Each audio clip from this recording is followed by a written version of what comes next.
Good morning students. उच्च माध्यमिक प्रतिभा भौतिक स्कूल बांदीकुई के यूट्यूब चैनल पे आपका स्वागत है। पिछली क्लास में हमने प्रश्नावली 3.2 के 5 क्वेश्चन कर लिए थे। आज मैं आपको छठा क्वेश्चन समझा रहा हूँ। छठा क्वेश्चन क्या है?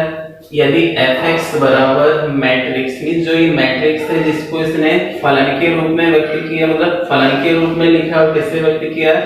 f(x) से cos x minus sin x 0 sin x cos x 0 0 0 1। तो सिद्ध कीजिए कि क्या सिद्ध करना? fa गुणा fb मींस fa को fb से गुणा करना और सॉल्व करने के बाद आंसर लेके आना है fa प्लस b के बराबर। ठीक है, तो देखिए पहले सवाल को हल करने के लिए सभी मान अपने पास है या नहीं है? तो नहीं है, क्योंकि मेरे पास किसका मान है? fx का, लेकिन मुझे किसके मान चाहिए? एक मान चाहिए fa का। तो f a कैसे प्राप्त होगा? x को मुझे किससे चेंज करना होगा? a से, और जैसे मैं x को a से चेंज करूंगा तो राइट हैंड साइड में भी इस मैट्रिक्स में जहां जहां x आ रहा है मुझे a ही लिखना होगा। इसी तरह मुझे और किसका मान चाहिए? fb का। तो x को किससे चेंज करना होगा? b से, और जैसे ही x को b से रिप्लेस करूंगा तो राइट हैंड साइड में भी जहां जहां x आ रहा है मुझे b लिखना होगा। और फिर राइट हैंड साइड के लिए मुझे किसका मान चाहिए? f a plus B. तो x को किससे चेंज करना होगा? a प्लस बी से। तो क्वेश्चन का लेफ्ट हैंड साइड और राइट हैंड साइड तो हम बाद में सॉल्व करेंगे, लेकिन इसको सॉल्व करने के लिए जिन जिन मानों की हमें आवश्यकता है सबसे पहले हम उन मानों को ज्ञात करके लिख लेते हैं। तो देखिए हल f(x) बराबर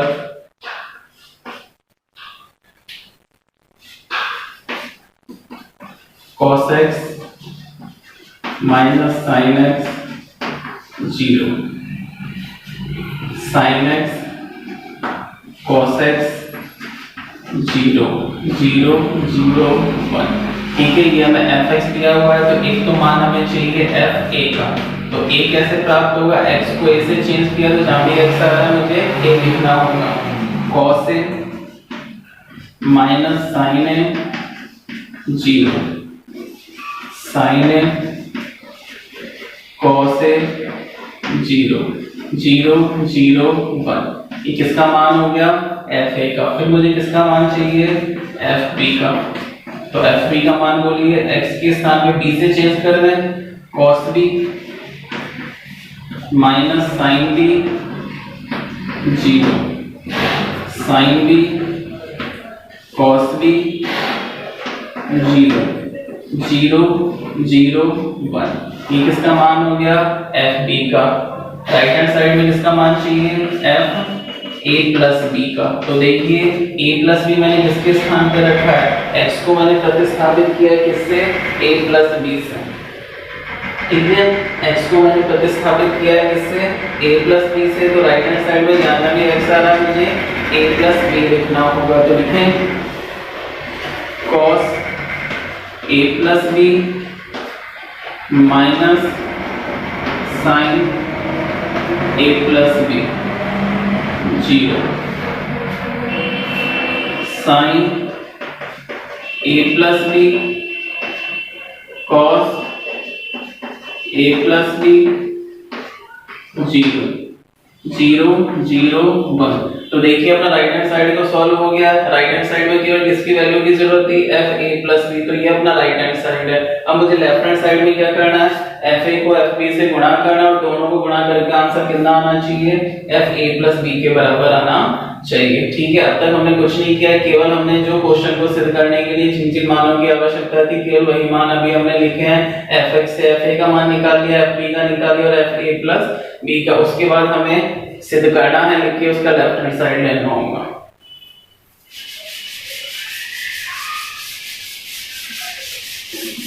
और लास्ट आंसर हमारा fa प्लस b के बराबर आना चाहिए।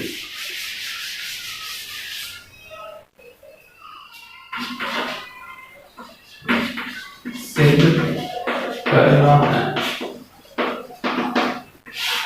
क्या सिद्ध करना है? fa डॉट fb बराबर fa plus b।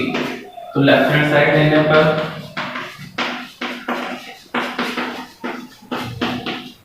Left hand side क्या है? fa गुणा fb। दोनों के मान रखने क्या था एफ ए का मान, cos A minus sine A 0, sine A cos A 0 0 0 1। F B का मान cos B minus sine B 0, sine B cos B 0 0 0 1। अब हमें इन दोनों मैट्रिक्सों को गुणा करना है और गुणा करके answer F A plus B के बराबर लेके आना है। तो दो मैट्रिक्सों को गुणा कैसे किया जाता है तो वो आपको अच्छी प्रकार से आता है। क्या, इस तरफ से पंक्तियां लेनी है और इस तरफ से स्तंभ। पहली पंक्ति को पहले स्तंभ से गुणा करना है, जिससे पहली पंक्ति और पहले स्तंभ का अवयव आएगा। पहली पंक्ति को ही दूसरे स्तंभ से गुणा करना है, जिससे पहली पंक्ति और दूसरे स्तंभ का अवयव आएगा। और पहली पंक्ति को ही तीसरे स्तंभ से गुणा करना है, जिससे पहली पंक्ति और तीसरे स्तंभ का अवयव आएगा। और जैसे पहली पंक्ति तीनों स्तंभ से गुणा हो जाएगी, फिर हम दूसरी और तीसरी पंक्ति का नंबर लेंगे। ठीक है, तो करें। पहली पंक्ति को पहले स्तंभ से पहला आ गया, पहले से दूसरा, दूसरे से और तीसरा तीसरे से। तो cos a को cos b से करना, माइनस sin a को sin b से और 0 को 0 से। cos a cos b minus sin a sin b। ठीक है, और 0 को 0 से करेंगे तो 0। ठीक, अब पहली पंक्ति को ही दूसरे स्तंभ से कीजिए। cos a को माइनस sin b से करेंगे तो minus cos a sin b, और माइनस sin a को cos b से करेंगे तो minus sin a cos b। तो minus cos a sin b minus sin a cos b। ठीक है, और 0 को 0 से करेंगे तो 0 ही आएगा, 0। अब देखिए, पहली पंक्ति को तीसरे स्तंभ से किया जाए। cos a को 0 से किया 0, sin a को 0 से किया 0, और 0 को 1 से किया 0। तो यहाँ पे कितना आएगा, 0। ओके, अब देखिए थोड़ा जल्दी जल्दी समझिए। अब दूसरी पंक्ति को हम पहले स्तंभ से गुणा करते हैं। sin a को cos b से, cos a को sin b से, और 0 को 0 से। तो sin a cos b plus cos a sin b।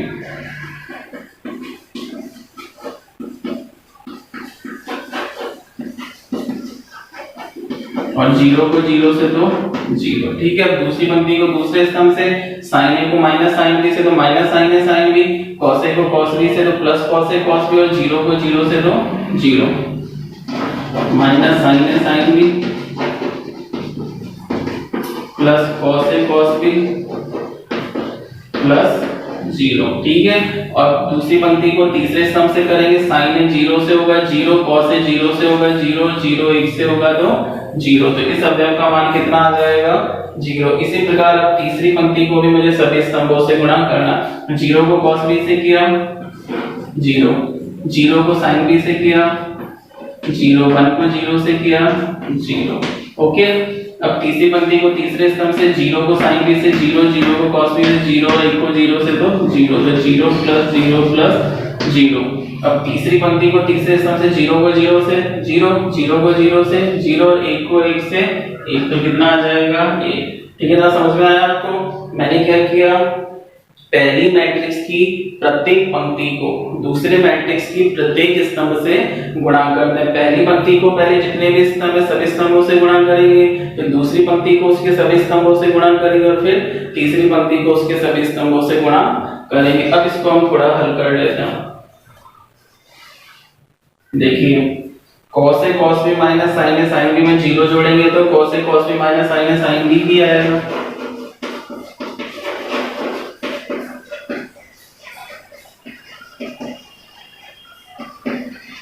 ठीक है, minus cos a sin b minus sin a cos b में 0 जोड़ेंगे तो यही आएगा। लेकिन मैं अभी फॉर्मूला बनाने के लिए दोनों में से माइनस कॉमन ले लेता हूँ। जैसे ही मैं माइनस कॉमन ले लूंगा तो ये दोनों पद कैसे हो जाएंगे, अपने धनात्मक हो जाएंगे।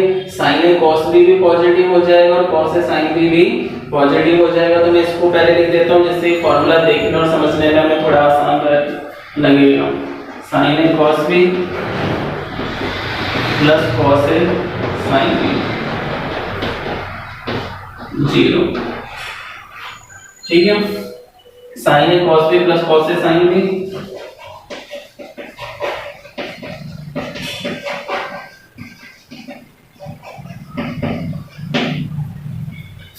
Minus sine A sine B plus cos A cos B, तो मैं cos A cos B positive है इसको पहले लिख देता हूँ, साइन ए साइन बी को बाद में लिख देता हूँ।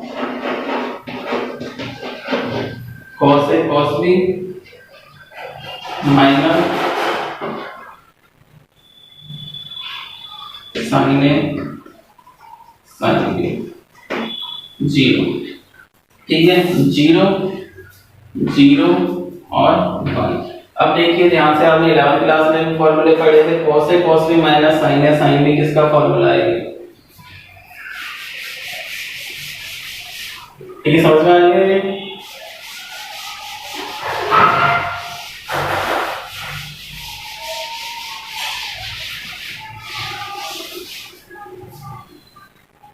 देखिए cos a cos b minus sin a sin b किसका फॉर्मूला है? cos a प्लस b का, cos a plus b।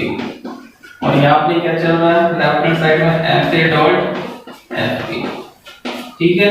cos a plus b, sin a cos b plus cos a sin b किसका formula है? sin a plus b का, और बाहर हमने negative sign common ले ही रखा है, तो sin a plus b,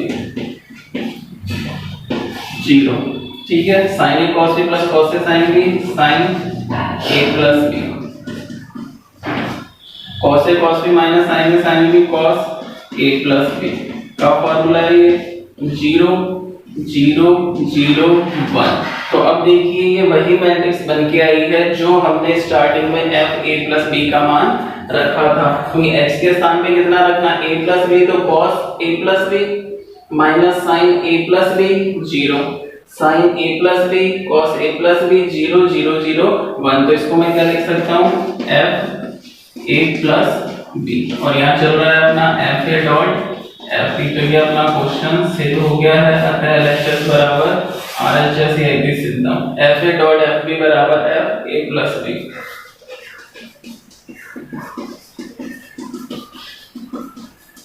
okay, तो इसको नोट कर आता है, यदि मैट्रिक्स A बराबर 4 2 -5 1 0 3 तथा मैट्रिक्स B बराबर 6 -7 0 -1 2 5 1 0 2, तो सिद्ध कीजिए A को B से गुणा करना है और उसका ट्रांसपोज मींस उसका परिवर्त मैट्रिक्स लेना है। वो किसके बराबर होना चाहिए? B का परिवर्त गुणा A का परिवर्त। ये नियम मैंने आपको परिवर्त मैट्रिक्स के गुणधर्म में बताया था कि दो मैट्रिक्सों को गुणा करके परिवर्त लिया जाए या परिवर्त लेके गुणा किया जाए, लेकिन एक बात को ध्यान रखना जरूरी है कि बाद वाली मैट्रिक्स पहले आ जाएगी और पहले वाली बाद में चली जाएगी। तो इसी गुणधर्म को हमें आज सिद्ध करना है। तो देखिए, हल मैट्रिक्स ए हमें दी गई है जिसका क्रम क्या है? 2/3। मैट्रिक्स बी हमें दी गई है जिसका क्रम क्या है? 3/3। तो आपको पता है कि दो मैट्रिक्सों का गुणनफल कब परिभाषित होता है? जब प्रथम मैट्रिक्स में स्तंभों की संख्या दूसरी मैट्रिक्स में पंक्तियों की संख्या के बराबर हो।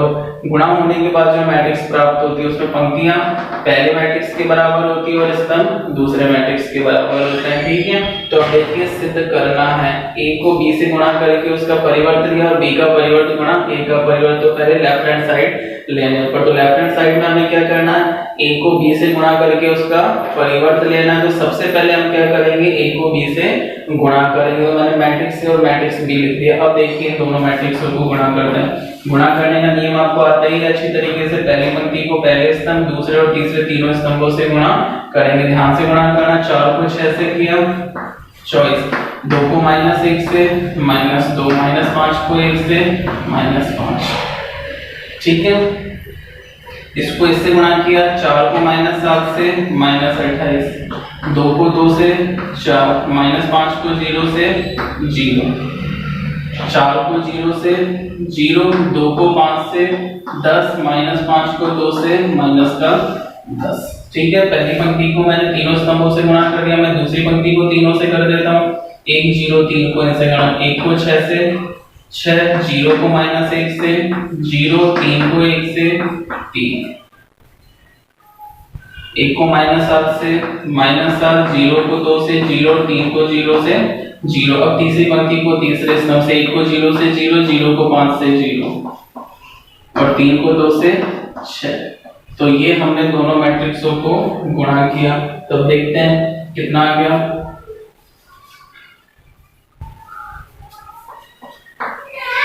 ठीक है। 24 माइनस 2 माइनस 5, 24 में से 7 को माइनस करेंगे कितना 17, माइनस 28 प्लस 4 तो माइनस का 24, 0 10 से 10 कट जाएगा 0, 6 प्लस 3 9, माइनस 7 प्लस 0 माइनस 7 और 0 0 6 तो 6। ये हमें कौन सी मैट्रिक्स प्राप्त हुई, ए को हमने बी से गुणा किया, लेकिन हमें क्या याद करना है, ए बी का परिवर्त मैट्रिक्स। तो परिवर्त मैट्रिक्स कैसे प्राप्त होता है, इस मैट्रिक्स की पंक्तियों और स्तंभों को आपस में इंटरचेंज कर दें। पहली पंक्ति को मैं पहला स्तंभ बना देता हूं और दूसरी पंक्ति को दूसरा स्तंभ, तो ये हमें प्राप्त हो गया क्या, ए बी का परिवर्त। अब हमें राइट हैंड साइड में क्या करना है, बी के परिवर्त को ए के परिवर्त से गुणा करना और उसको भी सॉल्व करने पे अपना आंसर इसी के बराबर आना चाहिए। ठीक है, तो एक बार इसको देख लीजिए। अब हम बी के परिवर्त को ए के परिवर्त से गुणा करते हैं, इसको नोट कर लेना एक बार। अब देखिए राइट हैंड साइड लेने पर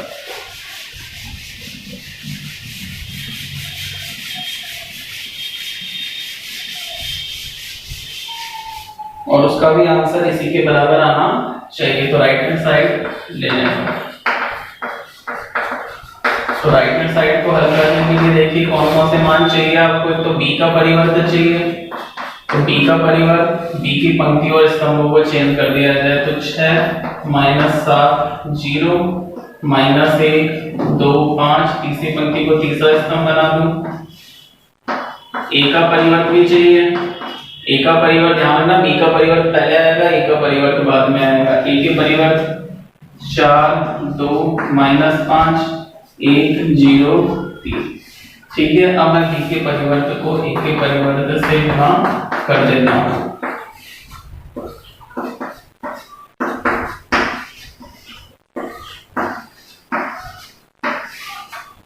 गुणा ए का परिवर्त 4 1 2 0 माइनस 5 और 3। अब पहली पंक्ति को पहले स्तंभ से गुणा किया जाए, तो देखिए 6 को 4 से 24, माइनस 1 को 2 से माइनस 2 और 1 को माइनस 5 से तो माइनस का 5। ठीक है, अब पहली पंक्ति को दूसरे स्तंभ से 6 को 1 से 6, माइनस 1 को 0 से 0 और 1 को 3 से 3, माइनस 7 को 0 को 4 को 5 से, माइनस 7 को 4 से माइनस का 28, 2 को 2 से 4, 0 को माइनस 5 से 0, माइनस 7 को 1 से माइनस 7, 2 को 0 से 0 और 0 को 3 से 0। तीसरी पंक्ति को दोनों स्तंभों से गुणा किया जाए, 0 को 4 से 0, 5 को 2 से 10 और 2 को माइनस 5 से 10। ठीक है, अब तीसरे स्तंभ, तीसरी पंक्ति को तीसरे स्तंभ से 0 0 6। अब देखिए 24 माइनस 2 माइनस 5, 24 माइनस 7 17। ठीक है, 6 plus 3 9, minus 28 plus 4 minus 24, minus 7 plus 0 minus 7, ये कट जाएगा 0 और 6। तो देखिए इसका आंसर ये आ गया, नहीं आ गया, अतः LHS बराबर RHS। ठीक है, इसको सॉल्व करके अगला स्टेप ये लिख लीजिए। तो देखिए बी का परिवर्त गुणा ए का परिवर्त का भी वही आंसर आया है जो अभी हमारा ए को बी से गुणा करने के बाद उसका परिवर्त लेने पे आया, तो अतः LHS बराबर RHS। ठीक है, तो इसको नोट कर लीजिए, फिर हम क्वेश्चन नंबर 8 का करना है।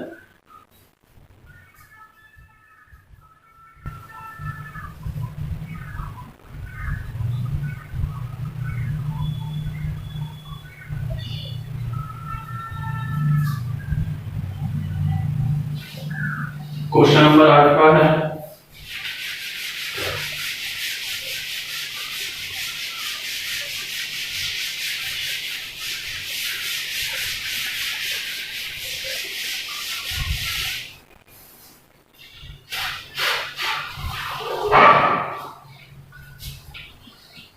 क्वेश्चन नंबर 8 का सिद्ध कीजिए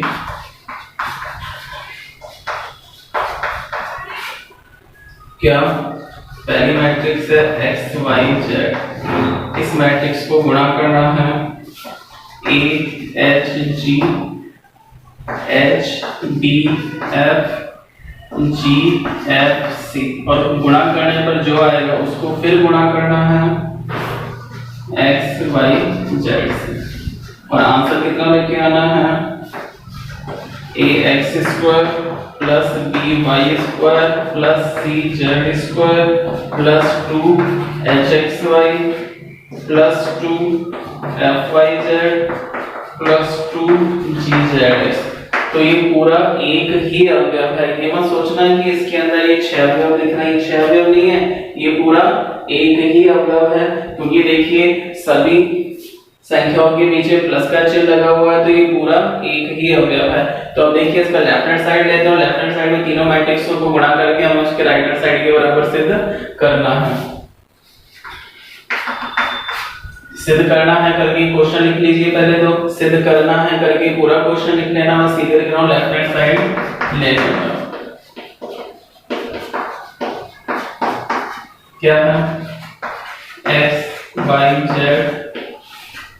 a h g h b f g f c, ठीक है, x y z। अब इसको अपन सॉल्व करते हैं।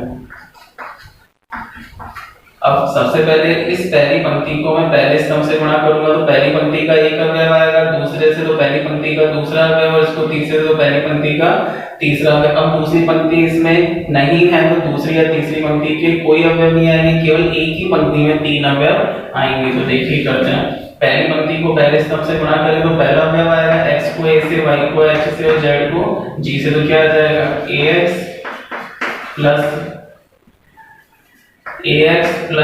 hy plus gz।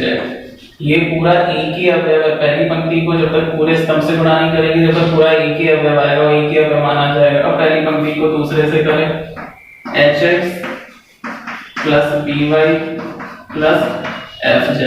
अब पहली पंक्ति को तीसरे से gx plus fy plus cz। ये अभी मैट्रिक्स प्राप्त होगी कितने बाई कितने की, 1/3 की। अब इसको मुझे किससे गुणा करना, x y z। अब यहाँ से देखिए ये एक ही पंक्ति है और वो एक ही स्तंभ है, तो एक पंक्ति को एक स्तंभ से गुणा करेंगे तो पहली पंक्ति और पहले स्तंभ का पहला अवयव आएगा और इसमें केवल एक ही अवयव आएगा, और वो आंसर अपना इसके बराबर आना चाहिए। तो करें गुणा, ये किससे गुणा होगा, x से, ये किससे गुणा होगा, y से, और ये किससे गुणा होगा, z से। और फिर हम इन सभी अवयवों को जोड़ देंगे, ठीक है। तो इसको x से गुणा करना तो करिए ax square plus hxy plus gxz plus इसको किससे गुणा करना, y से, hxy plus by square plus fyz। इसको किससे गुणा करना है, z से, gxz plus fyz plus cz square. ये पूरा एक ही अवयव है। देखिए इसमें जो समान पद होंगे वो आपस में जुड़ जाएंगे। ax स्क्वायर एक बार ही है, dy स्क्वायर एक बार ही है, और cz स्क्वायर भी एक बार है। hxy और hxy मिलके 2hxy, gxz और gxz मिलके 2gxz, और fyz और fyz मिलके 2fyz। तो देखिए अपना आंसर राइट हैंड साइड के बराबर आया नहीं आया, ax square plus by square plus cz square plus 2hxy plus 2fyz plus 2gz। तो ये अपना क्वेश्चन सिद्ध हो गया था, LHS बराबर RHS। सेम इस तरह का अभी क्वेश्चन नंबर 10वां भी आएगा, तो वो आपको करना है। तो मैं क्वेश्चन नंबर 9 लिख देता हूँ। क्वेश्चन नंबर 9वां और 10वां ये दोनों क्वेश्चन आपको स्वयं हल करने हैं।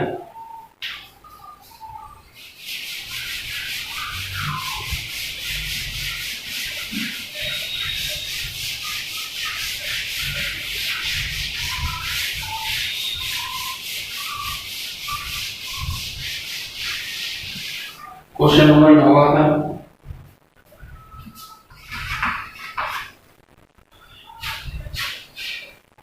यदि मैट्रिक्स बराबर हमें दी गई है 1 - 2 3 2 3 -1 -3 1 2 तथा i एक तृतीय क्रम का इकाई मैट्रिक्स है। तो आई 3 क्रम का इकाई मैट्रिक्स है, तो 1 0 0 0 1 0 और 0 0 1।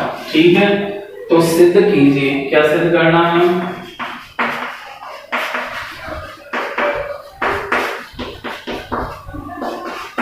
a square minus 3a plus 9i। अब इस पूरे को सॉल्व करके आंसर लेके आना है हमें -6 1 2 5 4 4 2 8 -3। ठीक है, अभी अपना क्वेश्चन है और इसको हमें सिद्ध करके आंसर इसके बराबर लेके आना। तो बिल्कुल सिंपल क्वेश्चन है, आपको a स्क्वायर याद करना आता ही है। तो सबसे पहले ये देखिए कि लेफ्ट हैंड साइड को सॉल्व करने के लिए कौन कौन से मान आपके पास नहीं है, और जो मान आपके पास नहीं है पहले हमें उन मानों को याद करके रखना होगा। अब देखिए राइट हैंड, इसके लेफ्ट हैंड साइड में i का मान है, तो i का मान हम 9i में i की जगह रख सकते हैं और 9 से गुणा कर सकते हैं। 3a का मान भी हमें क्वेश्चन में दिया गया है, उसको 3 से गुणा करेंगे, लेकिन क्वेश्चन में a स्क्वायर का मान नहीं है। तो सबसे पहले आपको क्या करना है, लेफ्ट हैंड साइड लेने पर लिख लीजिए, और सबसे पहले आपको किसका मान याद करना है, a स्क्वायर। कैसे याद होगा, मैट्रिक्स देखो, मैट्रिक्स a से गुणा करना, और गुणा करने के बाद में a स्क्वायर का मान ज्ञात हो जाएगा। इसके बाद आपको a square minus 3a plus 9i में सभी मान रखने हैं। a स्क्वायर के स्थान पे a स्क्वायर का मान रख देना, a को 3 से गुणा कर देना और i को 9 से। आपको पता है फिर i का प्रत्येक अगर 9 से गुणा होगा, यहाँ इस मैट्रिक्स का प्रत्येक अगर 3 से गुणा करना है, -3 से मत करिए, क्योंकि -3 से करेंगे तो फिर बीच में आपको प्लस का चिन्ह लगाना पड़ेगा। 3 से गुणा कर देना, यहाँ पे a स्क्वायर का मान ज्ञात कर ही रखा है, a स्क्वायर के मान में से इसके मान को घटाना और जो आएगा उसमें उसके मान को जोड़ना और हल करने का आंसर इसके बराबर आना चाहिए। तो ये क्वेश्चन नंबर आपका 9वां है। क्वेश्चन नंबर 10वां क्या है,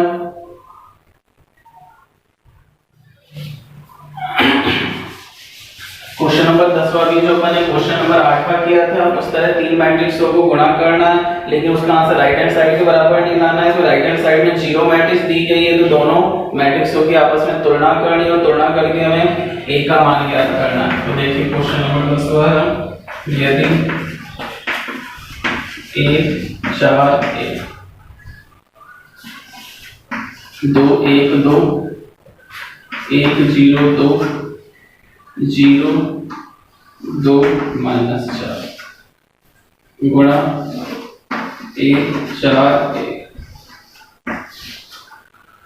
बराबर 0। यहाँ 0 1 0 मैट्रिक्स है,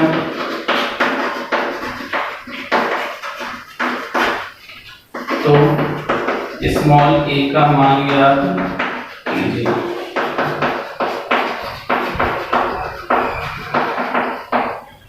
ठीक है, अब देखिए इसमें इन तीनों मैट्रिक्सों का गुणनफल 0 के बराबर सिद्ध नहीं करना है, 0 के बराबर दिया गया है। तो हमें क्या करना है, इस पूरे मैट्रिक्स को बराबर में 0 को नीचे लिखना है, इस मैट्रिक्स को इस मैट्रिक्स से गुणा करना है, जो भी अपने पिछले 8वें क्वेश्चन में किया था।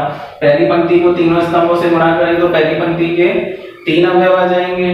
ठीक है, और फिर जो आएगा उसको हम इस एक स्तंभ से गुणा करेंगे, तो एक पंक्ति को एक स्तंभ से गुणा करेंगे तो एक ही अवयव आएगा, और जो एक अवयव आएगा वो किसके बराबर है, 0 के बराबर। तो इसको सॉल्व करने पे जो समीकरण बनेगा वो 0 के बराबर आएगा, और उसको सॉल्व करने पे किसका मान ज्ञात हो क्या आ जाएगा, a का। तो इस तरह 2 क्वेश्चन आपको खुद को करना। ठीक है, फिर इसके बाद के आगे के क्वेश्चन 3.2 में अभी 5 क्वेश्चन बचे हैं, तो आगे के क्वेश्चन अब हम नेक्स्ट क्लास में करेंगे। ओके।